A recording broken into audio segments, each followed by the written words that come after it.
আসসালামু আলাইকুম প্রিয় দ্বাদশ শ্রেণীর বিএমটি শাখা শিক্ষার্থীবৃন্দরা, আশা করি তোমরা সকলেই ভালো আছো। আজ তোমাদের জন্য কম্পিউটারাইজ অ্যাকাউন্টিং সিস্টেম 2 থেকে 4.2 এর উপর আজ আমি তোমাদের একটি অঙ্ক সমাধান করব। তোমাদের এই বইটা থেকে, নিউ টেকনিক বইটা থেকে। তোমরা এই যে ডাকটি লক্ষ্য করো, 2021 সালের নভেম্বর মাসের ব্লু বার্ড লিমিটেড কিছু পণ্য ক্রয় এবং ইস্যু করেছিল। নিম্নে তার তথ্য দেওয়া হলো।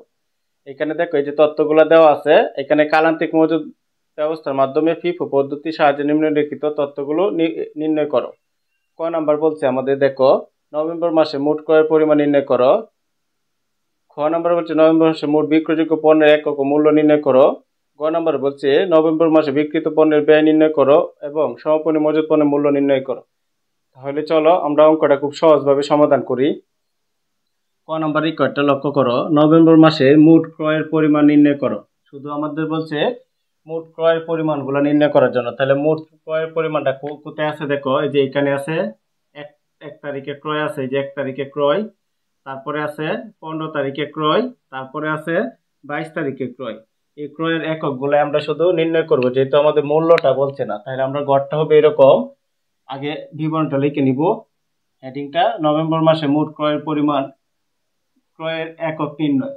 তারপর আমরা তারিখ লিখবো, বিবরণ লিখবো, একক। যেহেতু এটা ক্রয়গুলা কেজিতে দেওয়া আছে, তাহলে আমরা এখানে এককের জায়গায় কেজি লিখবো। প্রথমে আমরা লিখবো, দেখো কত তারিখে ক্রয় আছে, যে 1 তারিখে ক্রয় আছে। প্রথমে আমরা তারিখটা লিখবো, সালটা যেহেতু 2021 সাল, 2021 সাল আমরা লিখে নিব। আর নভেম্বর মাসটা আমরা লিখে নিব, নভেম্বর 1। দেখো প্রথমে আমাদের ক্রয় আছে কত, এই যে 4400 কেজি। প্রথমে এখানে বিবরণের জায়গায় লিখবো ক্রয়, ক্রয় লিখে এখানে লিখবো 4400 কেজি। তারপরে আমাদের পরবর্তীতে যে 15 তারিখে ক্রয় আছে, এখন লিখবো নভেম্বর মাসের 15 তারিখ, ডট দিয়া। দেখো ক্রয় আছে কত, 1000 কেজি।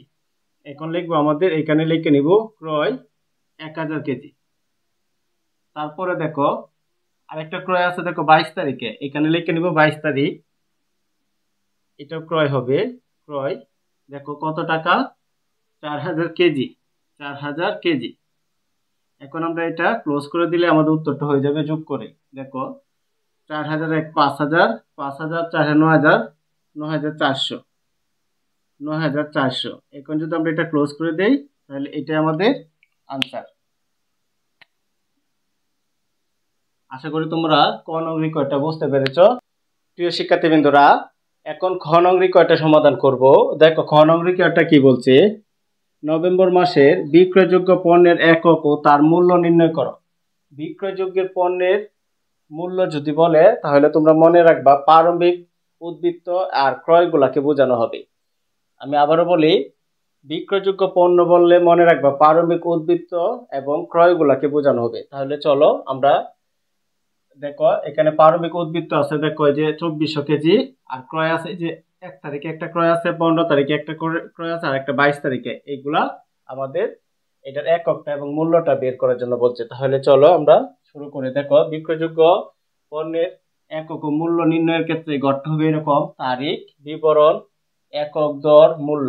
তাহলে চলো প্রথমে আমরা, দেখো প্রারম্ভিক উদ্বৃত্ত কত তারিখ আছে, নভেম্বর 1 তারিখ। প্রথমে আমরা সালটা লিখে নিব, 2021 সাল, 2021 নভেম্বর 1,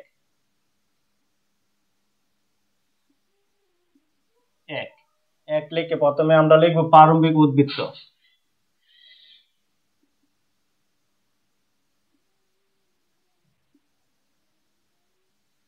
প্রারম্ভিক উদ্বৃত্ত লিখে দেখো কেজিটাকে একক বোঝানো হয়, কেজিটাকে একক বোঝানো হয়। 2400 কেজি, এই 2400 কেজি।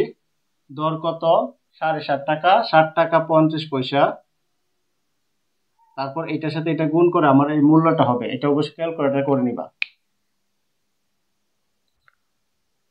যদি আমরা ক্যালকুলেটর করি, 2400 গুণ 7.50, তাহলে হবে 18,000 টাকা। আমরা গুণ করলে পাবো 18,000 টাকা। তারপরে দেখো আমাদের ক্রয় আছে কত, এই যে 1 তারিখে ক্রয় আছে, আবার নভেম্বরে 1, এখানে লিখবো ক্রয়, ক্রয় লিখে ক্রয়ের দেখো কেজিটা কত, কেজিটা এককে ঘরে বসবে 4400। কত টাকা রেটে 60 টাকা 70 পয়সা, 60 টাকা 70 পয়সা। এখন এটার সাথে এটা গুণ করে এখানে বসাবো 4400 গুণ 60 টাকা 70 পয়সা, আমরা গুণ করলে পাবো 33,880, 33,880 টাকা। তারপরে দেখো আরেকটা ক্রয় কোথায় আছে, 15 তারিখ। এখন এখানে লিখে নিব 15 তারিখ, এখানে লিখবো ক্রয়। ক্রয় দেখো এককটা কত, 1000 কেজি, এককের ঘরে 1000 কেজি, দরটা কত দেখো 60 টাকা 80 পয়সা, 60 টাকা 80 পয়সা। এখন এটার সাথে এটা গুণ করে একটা মূল্যটা হবে 1000 গুণ 60 টাকা 80 পয়সা, আমরা গুণ করলে পাবো 7,800, 7,800 টাকা। তারপরে দেখো আরেকটা ক্রয় আছে কত, এই যে 22 তারিখ, আমরা এখানে 22 তারিখ লিখে নিব, এখানে লিখবো ক্রয়। ক্রয় দেখো এককটা কত কেজি, 4000 কেজি, এখানে 4000 কেজি লিখবো। কত টাকা রেট, এইটাও দেখো 60 টাকা 80 পয়সা রেট, 60 টাকা 80 পয়সা। এখন এটার সাথে এটা গুণ করে এখানে বসিয়ে দিব, তাহলে দেখো 4000 গুণ 60 টাকা 80 পয়সা, আমরা গুণ করলে পাবো 31,200 টাকা, 31,200। তারপরে এটা আমরা এখানে এই যে যোগ করে ক্লোজ করে দিলে আমাদের উত্তরটা হয়ে যাবে। দেখো 18,000, প্রথম হচ্ছে 18,000 যোগ, তারপরে 33,880, 33,880 যোগ, তারপরে হচ্ছে 7,800, 7,800 যোগ, তারপর হচ্ছে 31,200, 31,200 আমরা যোগ করলে পাবো 90,880, যে 90,880 টাকা। এটা আমরা ক্লোজ করে দিব। তারপরে আমরা যে এককটা বলছি এখানে দেখো একক ও তার মূল্য, যে মূল্যটা আমরা বের করে নিছি, এখন এককটা বের করতে হবে। এককটা যোগ করে নিব, 2400 যোগ 4400 যোগ, তারপরে 1000 যোগ, তারপরে 4000, আমরা যোগ করলে পাবো 11,800, 11,800। এটা ক্লোজ করে দিব। এখন এটা এখানে টান দিয়ে দিব, এটা আমাদের আনসার। আমাদের যেটা বলছে দেখো কি বলছে, নভেম্বর মাসে বিক্রয়যোগ্য পণ্যের একক ও তার মূল্য নির্ণয় করা হয়েছে। নভেম্বর মাসে বিক্রয়যোগ্য পণ্য একক হচ্ছে এই যে 11,800 আর তার মূল্য হচ্ছে 90,880 টাকা। আশা করি তোমরা এটা বুঝতে পেরেছো। তারপর আমরা যদি ঘ নাম্বার রিকোয়ারটা করি, তাহলে আমাদের যে বিক্রয়যোগ্যের পণ্যের মূল্যটা এবং মূল্যটা আমাদের লাগবে, কারণ আমরা এটা এখানে লিখে রাখি বিক্রয়যোগ্য পণ্যের মূল্য 80 টাকা। এই টাকাটা আমরা এই যে 3 নাম্বার রিকোয়ারটা করলে বিক্রিত পণ্যের ব্যয়টা করে যদি সমাপনী মজুত পণ্যটা আমরা করতে যাই, তাহলে যে বিক্রিত পণ্যের ব্যয় থেকে সমাপনী মজুত পণ্যের এই যে বিক্রয়যোগ্য পণ্যের মূল্যটা বিয়োগ করলে আমরা সমাপনী মজুত পণ্যটা পাবো। প্রিয় শিক্ষার্থীবৃন্দরা, এখন গ নং রিকোয়ারটা সমাধান করব। দেখো কি বলছে, নভেম্বর মাসে বিক্রিত পণ্যের ব্যয় নির্ণয় করো এবং সমাপনী মজুত পণ্যের মূল্যায়ন দেখাও। মানে সমাপনী মজুত পণ্যের মূল্যটা বলছে নির্ণয় করার জন্য। তাহলে প্রথমে আমরা বিক্রিত পণ্যের ব্যয়টা নির্ণয় করব।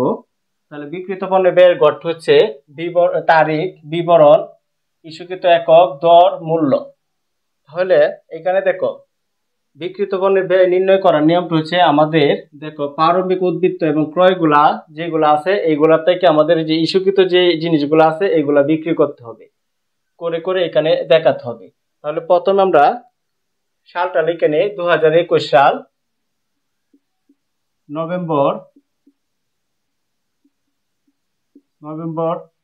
1। দেখো প্রথমে আমাদের দেখো এটা করার নিয়মটা হচ্ছে প্রথমে প্রারম্ভিক উদ্বৃত্ত প্রথম 1 তারিখে আছে 2400, তারপরে 2 তারিখে আছে ক্রয়, এই যে আবার 1 তারিখে দেখো আবার 1 তারিখে আছে আবার ক্রয় 4400, তারপরে দেখো আমাদের 2 তারিখে ইস্যু আছে। তাহলে দেখো আমরা এটা কিন্তু ফিফো পদ্ধতিতে করানো হচ্ছে। তাহলে ফিফো পদ্ধতিতে করানো হলে প্রথমে আমাদের কাজ হচ্ছে ইস্যু পাইলে আমরা প্রথমে কি করব, প্রথম যে এককটা আছে এটা আমাদের কি করতে হবে, বিক্রি করতে হবে। এটা বিক্রি করে যদি আমার আরো ইস্যুকৃত আরো একক থাকে তাহলে আমরা দ্বিতীয়টা বিক্রি করতে পারবো। আমি আবারও বলি, ফিফো নিয়মটা হচ্ছে প্রথমে আমাদের যে প্রারম্ভিক উদ্বৃত্তটা আছে এটাকে আমাদের দেখো 2 তারিখে বলছি ইস্যু করার জন্য। প্রথমে যে এই দুইটা আমাদের কি আছে, এই যে প্রারম্ভিক উদ্বৃত্ত আছে 2400 টাকা, এই যে প্রারম্ভিক উদ্বৃত্ত আছে 2400 কেজি, তারপরে ক্রয় আছে 4400 কেজি, এরপরই দেখো বিক্রয় আছে তাহলে প্রথমে ফিফো নিয়মে করতে গেলে প্রথমে আমরা ইস্যুর যে 1000 কেজি আছে এটা প্রারম্ভিক উদ্বৃত্ত থেকে আমাদের কি করতে হবে, বিক্রি করতে হবে। এখানে দেখো প্রারম্ভিক উদ্বৃত্ত আমাদের হাতে আছে 2400 কেজি, কিন্তু বলছে কত কেজি বিক্রি করার জন্য, 1000 কেজি। তাহলে আমরা এই যে 2400 টাকাতে, এই 2400 কেজি থেকে 1000 কেজি বিক্রি করে দিব। কত টাকা রেটে দেখো এখানে, 7.5 টাকা রেটে। তাহলে আমরা প্রথমে লিখবো প্রথমে আমরা ইস্যুটা লিখবো। ইস্যু মানে বিক্রয় বোঝায়, ইস্যু মানে বিক্রয়। তাহলে দেখো আমরা প্রথমে দেখো প্রথম ইস্যুর টাকাটা, প্রথম ইস্যুর কেজিটা কত আছে, 1000 কেজি। প্রথম কার থেকে বিক্রি করবো, সর্বপ্রথমে যে আমাদের ব্যালেন্সটা থাকবে এটা থেকে বিক্রি করতে হবে। তাহলে এখানে আমাদের ইস্যু কিন্তু এককটা হবে কত, এই যে 1000, এখানে 1000 একক আমরা লিখবো। তারপরে দরটা, যেহেতু আমরা এই পণ্যটা বিক্রি করতেছি, এখান থেকে 1000 বিক্রি করতেছি, এইটার দরটা লিখতে হবে 7.5 টাকা, 7 টাকা 50 পয়সা। তাহলে আমরা দেখো এটাতে এটার সাথে এটা গুণ করলে আমাদের মূল্যটা পেয়ে যাব। যদি আমরা এটা গুণ করি 1000 গুণ 7.50, তাহলে আমরা ফলটা পাবো 7500। এখানে আমরা পাবো 7500। দেখো আমরা বিক্রি করছি 2400 একক, 2400 কেজি থেকে 1000 কেজি বিক্রি করছি, তার মানে আমার এই ইস্যুর কাজ শেষ। আর এই 2400 থেকে 1000 বিক্রি করে দিলে আরো আছে আমাদের, আরো ব্যালেন্স থাকে কত, আরো থাকে 1400। তারপর আমরা দেখবো আরো ইস্যু আছে কিনা, যে 5 তারিখেও দেখো ইস্যু আছে। এটা আমাদের ইস্যুটা হচ্ছে 2 তারিখে, এখানে লিখতে হবে 2 তারিখ। তারপরে 5 তারিখেও দেখো ইস্যু আছে 1600। তাহলে প্রথমে দেখো আমার এখানে 2400 থেকে 1000 বিক্রি করে দিয়েছিলাম, তাহলে আমার 1400 রয়েছে। এখন দেখো এখানে ইস্যুটা আছে কত, 1600। তার মানে আমি এটা বিক্রি করেও তারপরে যে 1 তারিখে এই 4400 এটাতে বিক্রি করতে পারবো। তাহলে এখানে দেখো আমরা 1400টা প্রথমে লিখবো কত তারিখ দিয়া, 5 তারিখ দিয়া, নভেম্বর 5। এখানে ইস্যু লিখবো, যেহেতু এখানে ইস্যু লিখবো, কত ইস্যু লিখবো দেখো আমাদের 2400-র মধ্যে 1000 বিক্রি করে দিছিলাম, 1000 বিক্রি করলে আমাদের হাতে আছে না আরো কত, 1400। আমরা এখানে লিখবো 1400। কত টাকা রেটে, যেহেতু এটা আমার এটা থেকে 1400 আমার পাইছি, তাহলে যে 7.5 টাকা রেটে, এখানে লিখবো 7.50। এখন এটা আমরা গুণ করব, 1400 গুণ 7.50, তাহলে আমাদের ফলটা এই 10,500। দেখো আমাদের দ্বিতীয় ইস্যুটা বলছে 1600 বিক্রি করার জন্য, তাহলে আমরা এখন বিক্রি করছি কত, 1400। তাহলে আমাদের আরো 200 রয়েছে, কিন্তু 200 কিন্তু এই যে ধাপে ধাপে আসতে হবে। এটা আমরা শেষ করছি, এখন এটাতে আসতে হবে, এটা থেকে আমরা 200 ধরতে হবে। এটার রেটটা কত, 7.70 টাকা। তাহলে এটা প্রথমে আমরা তারিখটা লিখে নিব। সেম ভাবে এখানে লিখতে হবে 200। আমরা 200 বিক্রি করতেছি, কার থেকে বিক্রি করতেছি, 4400 থেকে। দেখো 4400 থেকে আমরা 200 বিক্রি করতেছি, 200 বিক্রি করে দিই, তাহলে আমাদের থাকবে আরো ব্যালেন্স থাকবে 4200। এটা মনে রাখতে হবে তোমাদের, আরো 4200 থাকবে কত রেটে। এটা কিন্তু এই যে দেখো, যেহেতু আমরা দ্বিতীয়টা বিক্রি করতেছি, এটা হচ্ছে 60 টাকা 70 পয়সা রেটে। এটার সাথে এটা গুণ করে এখানে লিখতে হবে। তাহলে এখানে হবে 200 গুণ 7.70, আমরা গুণ করলে পাবো 1540। এই যে আমাদের এই এই ইস্যুর কাজও শেষ।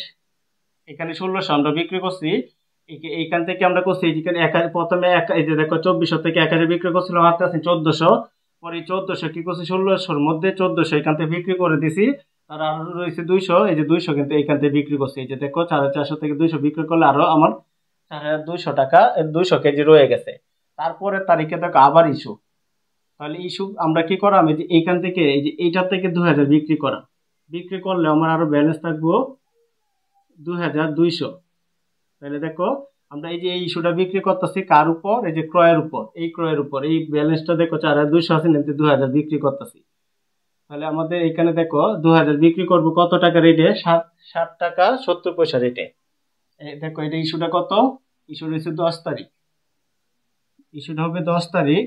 এই যে ইস্যু, এখানে আমরা বিক্রি করতেছি কত, 2000, 10 তারিখে আছে 2000, কত টাকা, 7 টাকা 70 পয়সা। এখন এটার সাথে এটা গুণ করে এখানে লিখবো 2000 গুণ 7 টাকা 70 পয়সা, আমরা গুণ করলে পাবো 15,400।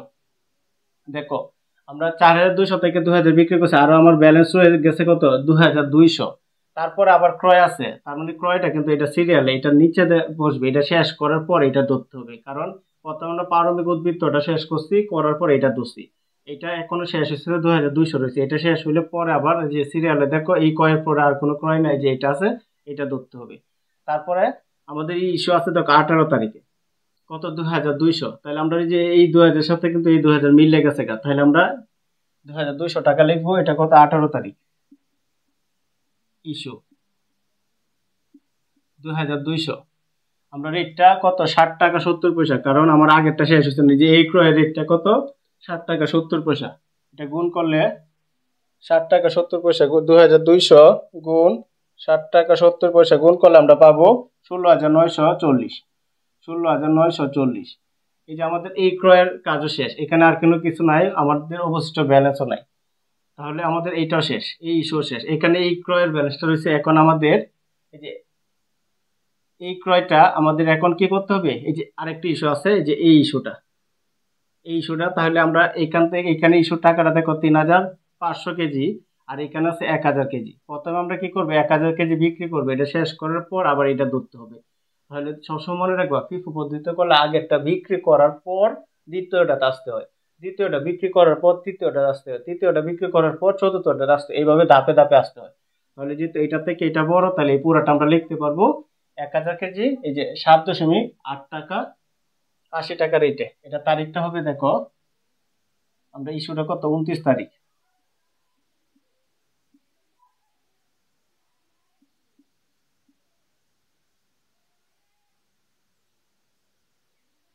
এই যে দেখো ইস্যু 29 তারিখ, 29 তারিখ দিয়ে আমরা দেখো এই যে 29 তারিখে যে এইখান থেকে বিক্রি করতেছে 1000 কেজি। রেটটা কত, রেটটা হচ্ছে 60 টাকা 80 পয়সা। এই যে 60 টাকা 80 পয়সা। এখন এটার সাথে এটা গুণ করে এখানে লিখে দিব, 1000 গুণ 60 টাকা 80 পয়সা, আমরা গুণ করলে পাবো 7,800, 7,800 টাকা। এই যে আমরা এটা পাইলাম।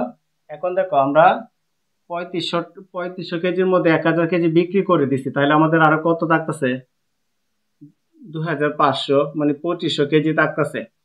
তাহলে তারপরে দেখো এককটা আছে আমার কত 4000, যে একক, এই একক শেষ, এই ধাপে ধাপে আমার সবগুলো একক শেষ। এখন এইটা আছে অবশিষ্ট, এই এককটা আছে, এখান থেকে আমরা কত বিক্রি করতে পারবো 2500, কারণ বিক্রয়ের পরিমাণটা আছে আমাদের 2500, তাহলে আমরা 2500 বিক্রি করতে পারবো রেট থেকে 60 টাকা 80 পয়সা।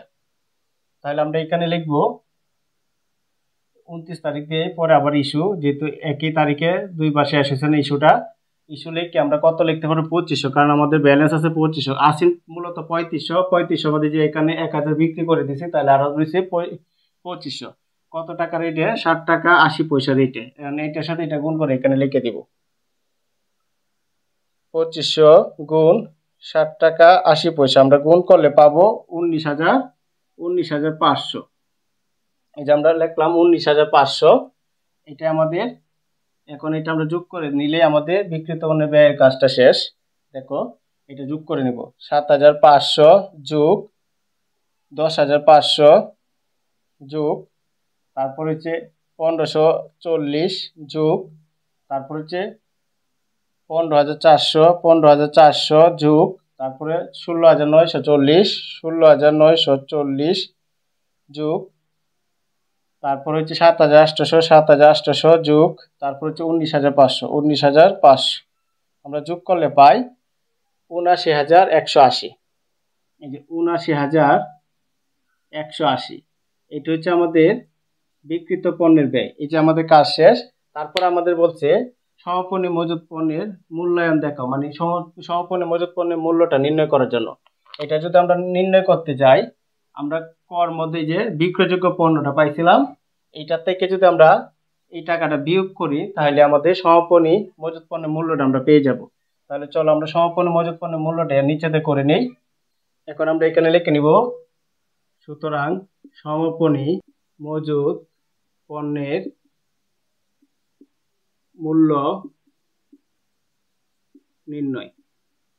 দেখো এটা করার নিয়ম হচ্ছে আমাদের, যে দেখো খর মধ্যে আমরা বিক্রিত পণ্যের বিক্রয়যোগ্য পণ্যের ব্যয়টা বাইর করছিলাম, এই যে এটা, এই যে দেখো এখানে লিখে রেখেছিলাম। আমরা এটা থেকে এই যে সমাপনী মজুত পণ্যের মূল্যটা এটা থেকে আমরা বিক্রিত পণ্যের ব্যয়টা বিয়োগ করলে আমাদের সমাপনী মজুত পণ্যের মূল্যটা বের হয়ে যাবে। তাহলে আমরা প্রথমে লিখব বিক্রয়যোগ্য পণ্যের মূল্য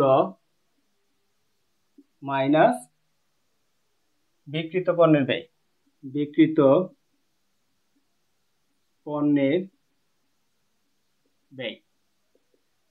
তাহলে এখন দেখো বিক্রয়যোগ্য পণ্যের মূল্যটা আমরা কত পাইছিলাম, দেখো 90,880। এখানে লিখে নিব 90,880 বিয়োগ, আর এখানে দেখো বিক্রিত পণ্যের ব্যয়টা আমরা পাইছি কত, 79,180। 79,180। এখন যদি আমরা এটাতে এটা বিয়োগ করি তাহলে আমাদের উত্তরটা হয়ে যাবে। বিয়োগ 90,880 থেকে 79,180 বিয়োগ করলে আমরা যদি ফলটা পাবো 11,700। তাহলে এখানে হবে 11,700। এটাই হচ্ছে আমাদের সমাপনী মজুত পণ্যের মূল্যায়ন। আশা করি প্রিয় শিক্ষার্থীবৃন্দরা আমার ক্লাসটি তোমরা বুঝতে পেরেছ। প্রিয় শিক্ষার্থীবৃন্দরা, আমার ক্লাসটি যদি তোমাদের ভালো লেগে থাকে তাহলে অবশ্যই আমার চ্যানেলটি সাবস্ক্রাইব করবা, লাইক শেয়ার কমেন্ট অবশ্যই করে নিবা এবং নতুন নতুন বন্ধুদের কাছে আমার ভিডিওগুলো শেয়ার করবা। আসসালামু আলাইকুম।